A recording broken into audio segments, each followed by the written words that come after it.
आज मॉर्निंग ब्रेकफास्टमध्ये इडली आणि ताज्या नारळाची चटणी बनलेली आहे। तर इडली मी एक बॅच बनवून घेतला आणि दिनेशचे मित्र आलेले होते, तर सगळ्यांना मी इकडे ब्रेकफास्ट दिलेला आहे। आणखी थोडंसं बेटर राहिलेलं आहे, ते पण मला इडली बनवायची आहेत।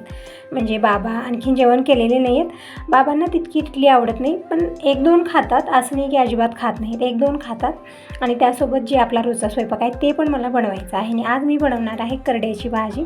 मी हरभऱ्याची भाजी अगोदरच्या व्हिडिओमध्ये बनवली, शेअर पण केलेली होती। तेव्हा तुम्ही म्हणत होता, म्हणजे तुमचे असे कमेंट आले की ताई अशी भाजी कोण बनवतं। तर खरं सांगते मी, ती भाजी इतकी टेस्टी बनलेली होती, कधी तुम्ही ट्राय करून बघा, नाही बनवलं तर। म्हणजे सगळीकडे भाजी बनवण्याची पद्धत थोडीशी वेगळी असू शकते, पण जशी मी शेअर केलेली होती ती भाजी इतकी टेस्टी बनलेली होती ना, तुम्ही एक वेळा ट्राय करा आणि मग मला कमेंट करून सांगा की तुमची भाजी कशी बनलेली होती। म्हणजे तुमचं म्हणणं होतं की त्यामध्ये कांदा किंवा मीठ हे ते टाकायचं नसतं, फक्त लसूण टाकून ते भाजी, म्हणजे भाजी तर चिरायचीच नाही असं म्हणत होता तुम्ही, पण भाजी चिरल्याशिवाय खाता कशी येणार आहे ते, त्यामुळे ती भाजी चिरणं गरजेचं होतं। असो, सगळीकडे थोडीशी पद्धत वेगळी असू शकते, तुमच्याकडे थोडीशी वेगळी, आमच्याकडे थोडीशी वेगळी असू शकते, पण इकडे मी अशाच पद्धतीने भाजी बनवते आणि सगळ्यांना खूप आवडते, सगळ्यांची फेवरेट आहे। तर इकडे दुसरा बॅच मी इडलीचा बनवत ठेवलेला आहे। म्हणजे थोडंसंच बेटर राहिलेलं होतं, मी जास्त बनवलेलं नाही, फक्त मॉर्निंगचा ब्रेकफास्ट मला बनवायचा होता। तर अगोदर तर मी इकडे या इडली पात्रामध्ये पाणी ठेवलं होतं, पाण्याला जशी उकळी आली तसं मी प्लेट ठेवले, प्लेटाला छान ऑइल लावून घेतलेलं आहे आणि बेटर मी फिल केलेलं आहे, सगळे ठेवले। 10 ते 12 मिनिट मी ठेवलेलं आहे। तर 12 मिनिटामध्ये इडली परफेक्ट बनून तयार झाली, म्हणजे छान वापरली गेलेली आहेत। ते थोडंसं गार व्हायला ठेवलेलं आहे आणि मी आलेले आहे आता बाहेर, आणि चिमण्यांना अगोदर मी तांदूळ टाकत आहे। चिमण्यांची चू चू चू चू पहाटे 5 पासून चालू असते, तर एक वेळा मी तांदूळ टाकलेले होते, सगळे खाऊन संपवलेले आहेत, आता परत टाकत आहे। म्हणजे खूप साऱ्या चिमण्या येतात आणि त्यांच्यासोबत कबूतर पण येतात, पण कबूतर ते तांदूळ वगैरे खातात कारण मी तितकं बघितलेलं नाही, फक्त चिमण्यांना मात्र मी टाकत असते। तर बाबांचं काय चाललेलं आहे, तर पाणी देत आहेत, खाली कारोळ आहे, लसूण लावलेला आहे, तर तिकडे पाणी द्यायला म्हणजे पाईप वगैरे लावलेले आणि ते पाणी चालू करत आहेत। आणि इकडे इडली हे गार झालेली आहे, ती व्यवस्थित राहू दे, मी काढून कढईमध्ये झाकून ठेवले, म्हणजे जास्त वेळ नरम राहतील। आपण एका ताटामध्ये किंवा पसरट भांड्यात ठेवलं ना, काय होतं, ते हवा लागल्यामुळे कडक होतात, म्हणून मी कढईत ठेवलेलं आणि वरच्या साईडला मी छान झाकून ठेवणार आहे, म्हणजे थोडा वेळ झाला तरी पण ते सॉफ्ट बनून राहतात। तर इडली सगळीच बनवून मी घेतलेली आहे, फक्त थोडंसं बेटर राहिलेलं आहे, म्हणजे जितकी प्लेट आहे तितके तर ते बेटर येणार नाही, फक्त त्यामधले 2 प्लेटामध्ये ते इडलीचं बेटर आलेलं आहे। तर हे 2 प्लेटामध्ये मी टाकून इडली बनवून घेतलेली, कारण मला बेटर ठेवायचंच नव्हतं, कारण ते बेटर ठेवलं तर नंतर मी कधी बनवणार, आणखीन खूप सारी ती भांडी धरून बसतं, म्हणून आणि थोडकंसंच होतं। जास्त असलं तर मी मॉर्निंगला परत मी आपे वगैरे बनवले असतं, पण कमीच होतं, मी जास्त बनवलेलंच नव्हतं हे।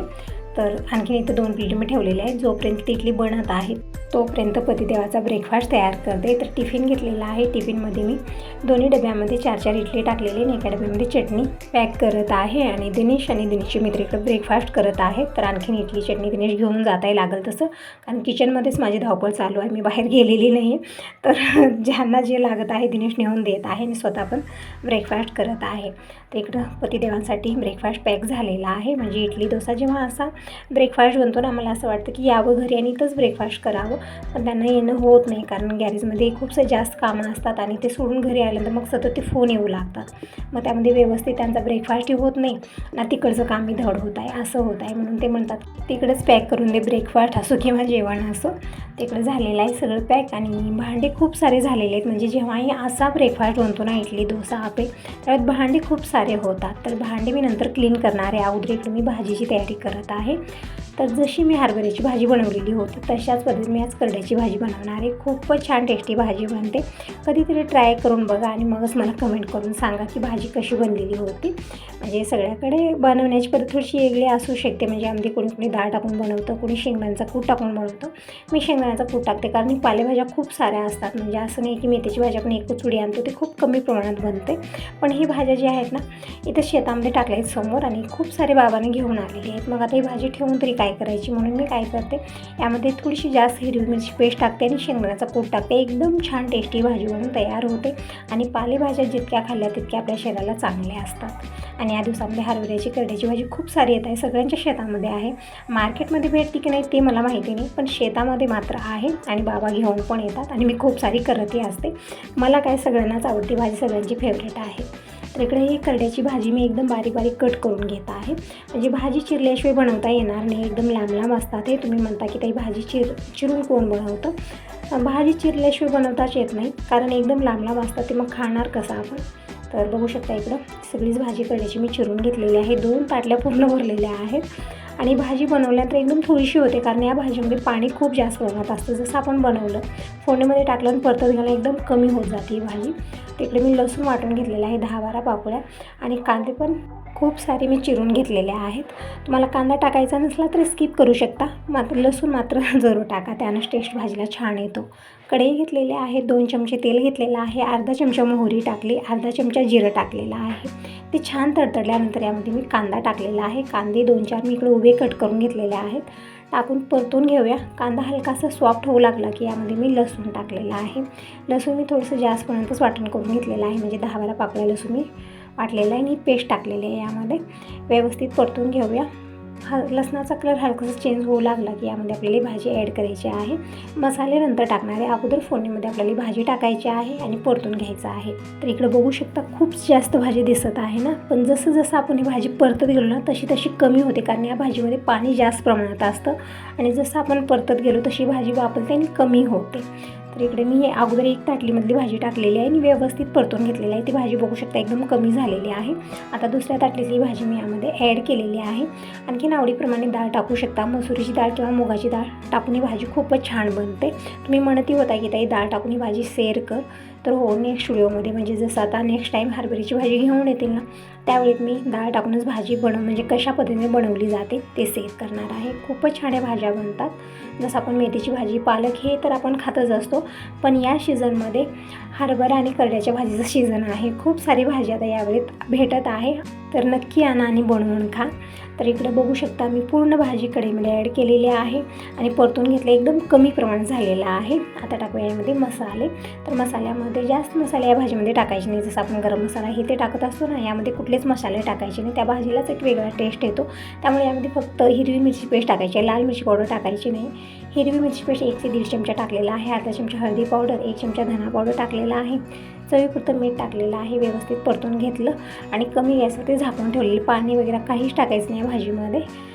आता टाकूया कोथिंबीर. तर कोथिंबीर एकदम बारीक मी चिरून घेतलेली आहे आणि टाकून मी छान मिक्स केलं आणि कमी गॅसवरती आणखी थोडा मी झाकून ठेवलेला आहे. आणि 2 ते 3 चमचे मी शेंगदाण्याचं कूट पण टाकलेलं आहे यामध्ये. शेंगदाण्याचं कूट नाही टाकायचं तर आपण डाळ टाकू शकता, याऐवजी मी फक्त शेंगदाण्याचं कूट टाकून ही भाजी बनवून घेतलेली आहे. एकदम छान टेस्टी भाजी बनवून तयार होत आहे. तोपर्यंत मी भाकरी बनवते, म्हणजे मॉर्निंगचा ब्रेकफास्ट तर सगळ्यांचा झालेला आहे, पण बाबा भाकर आणि अशी साधी सिंपल भाजीच त्यांची आवड आहे, म्हणून त्यांच्यासाठी मी थोडंसं लवकरच स्वयंपाक पण बनवत आहे. आणि थंडीचे दिवस असल्यामुळे कामं लवकर आवरत नाहीत, तर मी काय करत आहे, ब्रेकफास्ट बनला की पटकन मी स्वयंपाकाला सुरुवात करत आहे. म्हणजे किचनची कामं आवरली की आपल्याला वेगळं काम करायला थोडासा वेळ जास्त भेटतो. नाहीतर असं होत आहे ना, हिवाळी दिवसामध्ये एकतर दिवस छोटा असतो, वेळ कसा जातो अजिबात कळत नाही या कामामध्ये, या धावपळीमध्ये.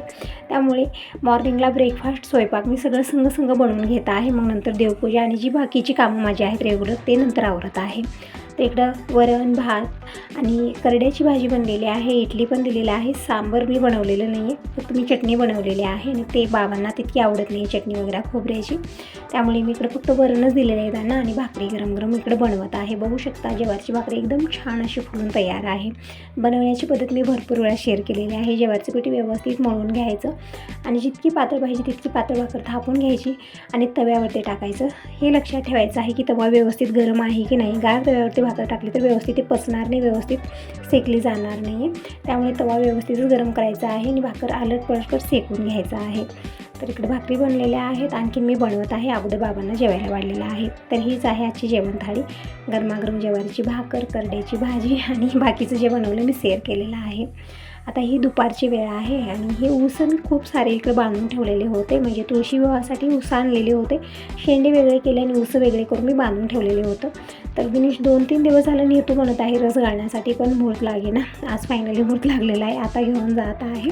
म्हणजे मी 2-3 दिवस झालं म्हणत आहे की ऊस सुकून जातात, घेऊन जा रस घालून, पण मुलांच्या मनात आलं पाहिजे ना, तर आज घेऊन गेला आणि रस गाळून आणलेला आहे. तर मी 2-3 बाटल्या दिलेल्या होत्या, पण त्यामधल्या अर्ध्याच बाटल्या भरलेल्या आहेत. मला वाटत होतं खूप जास्त ऊस आहे, रस पण जास्त येईल, पण इथं 2 ते 2.5 बाटल्या आहे रस भरलेला आहे. म्हणजे हे जी लाकडी ऊस असतं ना त्याच्यामध्ये रस जास्त नसतं, म्हणजे पाण्याची कमी असते त्यामध्ये, पण गोडीला खूप असतं ते ऊस. म्हणजे ऊस पण वेगवेगळ्या प्रकारचे असतात. म्हणजे जे बासट ऊस असतं ना ते मऊ असतं खाण्यासाठी आणि त्यामध्ये भरपूर सारं पाणी असतं, पण तितकं गोड नसतं ते.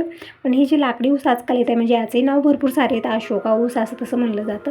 आता त्यामधलं हे कुठलं ऊस होतं काय माहिती, पण त्याचं जे रस गाळून आणलेलं ना गोडीला खूप आहे. तर इकडं बाबांनाही म्हणत आहे की रस प्यायला आहे, पण बाबा कधीच रस पित नाही ऊसाचा. आता कारण काय मला माहिती नाही, पण कधीच पिलेले नाहीत माझ्यासमोर तरी. म्हणजे म्हणत आहेत की अगोदरपासूनच कधीच ते ऊसाचं म्हणजे बाबांना पत खूप करतात ताई, मी खरं सांगते. बटाटा खात नाहीत, रताळू खात नाहीत, रस पित नाहीत, गव्हाची खीर खात नाहीत, खूप सारं आहेत मला आता आठवण नाही आहे. खूप साऱ्या वस्तू बाबा खात नाहीत, खूप पत करतात. म्हणजे हे चांगलं नसतं ते चांगलं नसतं असं म्हणतात. मग खायचं काय, मी तेच विचार करते, सगळं पत करायचं तर मग खायचं काय. तर इकडं मी आणि दिनेशनं रस घेतलेला आहे आणि त्या भैयाने यामध्ये लिंबू पिळूनच रस काढून दिलेला आहे. त्यामुळे वेगळं लिंबू टाकण्याची गरज नाही, फक्त आईस क्यूब टाकलेले आहेत कारण हे गार नाही आहे. म्हणून या रसाला गार बनवण्यासाठी यामध्ये 2 आईस क्यूब टाकलेले आहेत आणि प्यायला घेतलेला आहे. आणि आतमध्ये खूप थंडी वाजायला लागलेली आहे. म्हणजे आता जसं थंडी चालू झालेली आहे ना, दिवसभरच थंडी वाजते आतमध्ये. असं वाटतं की बाहेर उन्हाळा येऊन बसावं, तर पोर्चमध्ये बसून आम्ही रस एन्जॉय केला. आणि आता इकडे पाणी द्यायचं काम चालू आहे. म्हणजे पाईपच जाडाजूड करत आहेत. म्हणजे मॉर्निंगपासून बाबा लागलेले आहेत, पण ते व्यवस्थित जुळतच नाहीत.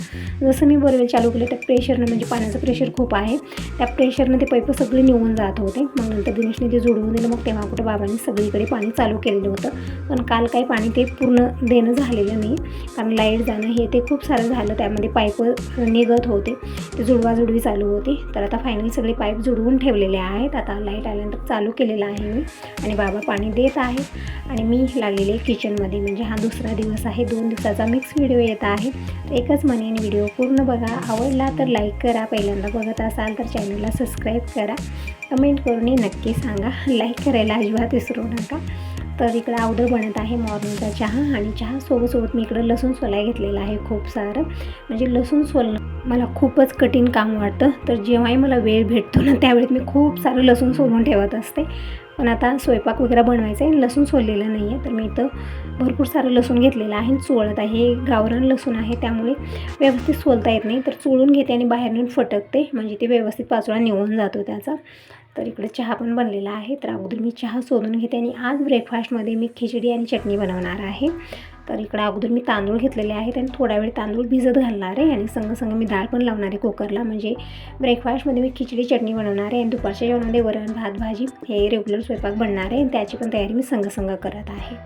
आता टायमिंग सांगितलं तर मॉर्निंगचे 8:30 वाजलेले आहेत. म्हणजे आज थोडासा लेट झाला मला उठायला, कारण थंडी खूप वाजत आहे, अलार्म वाजत आहे आणि डोळे पण उघडतात. म्हणजे असं नाही की जाग येत नाही, जाग येते पण थंडीमुळे उठावंच वाटत नाही, असं झालेलं आहे. मॉर्निंगला खूप थंडी वाजायला लागलेली. एक तर आपलं घर साईडला आहे, इतकी गार हवा येत आहे ना मॉर्निंगला, हात खाकडायला लागले. पाण्यातले कामं करायला नको वाटतात आणि मॉर्निंगला असतात पाण्याची कामं, म्हणजे पूर्ण घरचं झाडणं पुसणं, अंगणाची साफसफाई, झाडांना पाणी देणं, हे सगळं मी करत असते ना. आणि एकदम गार हवा असते त्यामुळे नकोच वाटत आहे, पण काहीच पर्याय नाही आहे. मॉर्निंगला लवकर उठणं खूपच गरजेचं आहे, तेव्हाच आपली कामं वेळेत आवरणार आहेत. तर इकडे खिचडीसाठी मी तांदूळ भिजत घातलेले आहेत आणि तुरीची डाळ घेतलेली आहे, म्हणजे वरण हे बनणारच आहेत दुपारच्या जेवणामध्ये. तर इकडे मी दुसरं कुकर घेतलेलं आहे, म्हणजे आज दोन्ही कुकर घेतले मी, एकामध्ये खिचडी बनणार आहे आणि दुसऱ्यामध्ये डाळ शिजणार आहे. म्हणजे संग हे कामं आवरणं खूप गरजेचं झालेलं आहे. खरंच मॉर्निंगला अजिबात कामं माझी आवरत नाही आहेत, खूप लेट होत आहे. म्हणजे मी आत्ताच बघते की 7 वाजलेत, आणखी थोड्या वेळानं बघितलं की 9 वाजलेले असतात. मला असं वाटतं की आता तरी 5 मिनिट 10 मिनिट झालेले आहेत, पण ते 1-2 तास झालेले असतात. म्हणजे मॉर्निंगची वेळ खूप फास्ट जाते, आपल्याला कळत नाही आहे. आणि खास करून थंडीच्या दिवसामध्ये असं होतं. तर इकडे मी 1-1.5 कप तुरीची डाळ घेतलेली आहे, स्वच्छ धुवली आणि डाळीच्या डबल पाणी टाकलेलं आहे. डाळ इकडे मी शिजत ठेवलेली आहे. कुकरला 2 शिट्या होत आहेत, तोपर्यंत मी खिचडीची तयारी करून घेते. म्हणजे तयारीला थोडासा वेळ जास्त लागेल, तयारी झाल्यानंतर खिचडी बनवायला जास्त वेळ लागणार नाही आहे. म्हणजे यामध्ये भाज्या वगैरे आपल्याला ॲड करायच्या आहेत, हिरवी मिरची आणि लसूण पण खूप सारे इकडे मी सोलून घेतलेलं आहे, ते सोलून घ्यायचं आहे. एकदम पातळ पाचोळा आहे याचा, त्यामुळे लवकर सोलत नाही आहे. तर मी इकडे 10-12 पाकळ्या लसूण सोलून घेते आणि नंतर बाकीची तयारी करून घेते.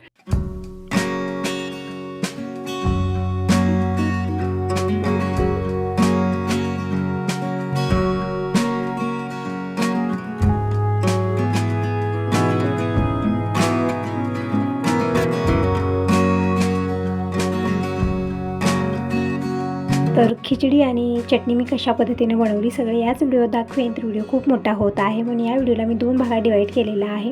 तर नेक्स्ट व्हिडिओमध्ये नक्की बघा की कशा पद्धतीने मी आज मॉर्निंगचा ब्रेकफास्ट बनवला. आता यासोबत या व्हिडिओला इथंच एंड करते. बाय बाय, टेक केअर सर्वांना. श्री स्वामी समर्थ. शुभ सकाळ.